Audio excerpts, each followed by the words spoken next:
Bonjour. Ce que vous désirez en fin de compte, c'est que en bas de page n'apparaisse plus propulsé par PrestaShop, mais votre nom à vous.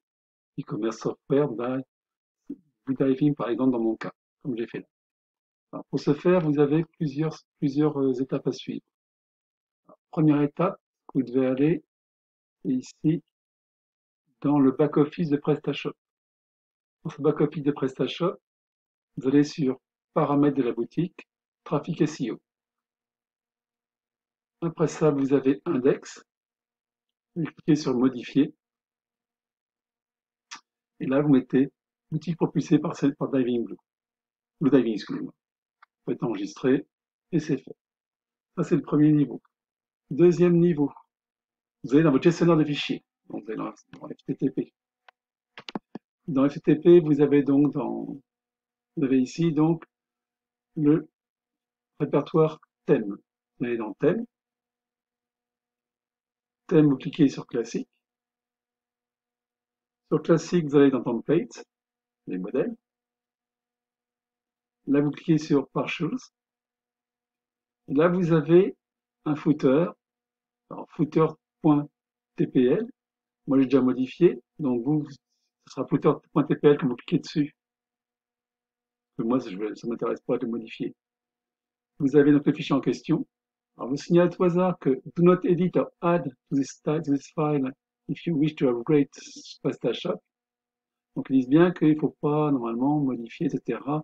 Pour personnaliser votre PrestaShop, votre boutique PrestaShop. Normalement, il faut les joindre. Si vous voulez le faire, vous le faites. Sinon, si vous voulez le faire de l'autre côté tout simplement, vous allez ici. Donc ici, qu'est-ce qui est écrit en ligne 48 dans mon cas? Copyright, l'année, e-commerce software by PrestaShop, state of PrestaShop.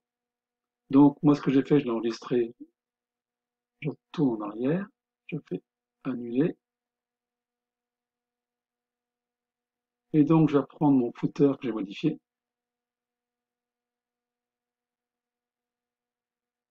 Et donc là, ce que j'ai mis à la place j'ai mis e-commerce. Bon, là, je vais mettre logiciel propulsé par, je vais changer, logiciel propulsé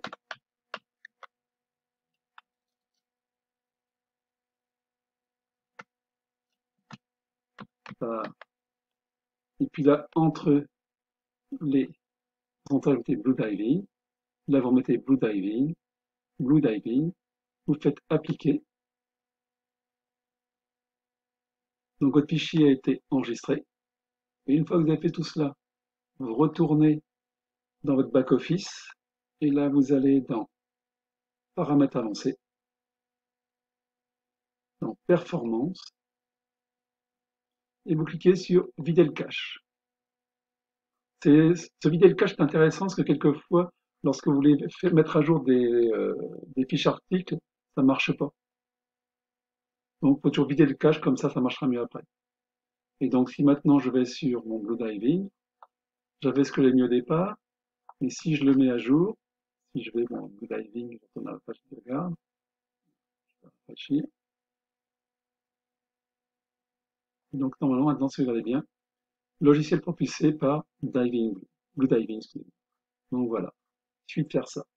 Et un conseil, moi, ça me dérange pas de passer par laisser ça en bas, PrestaShop, dans la mesure où c'est gratuit. On fait un peu de pub, ça me dérange pas. Mais si vous voulez modifier, vous pouvez le faire. Mais apparemment, c'est pas vraiment conseillé par PrestaShop. Voilà, j'espère vous avoir aidé.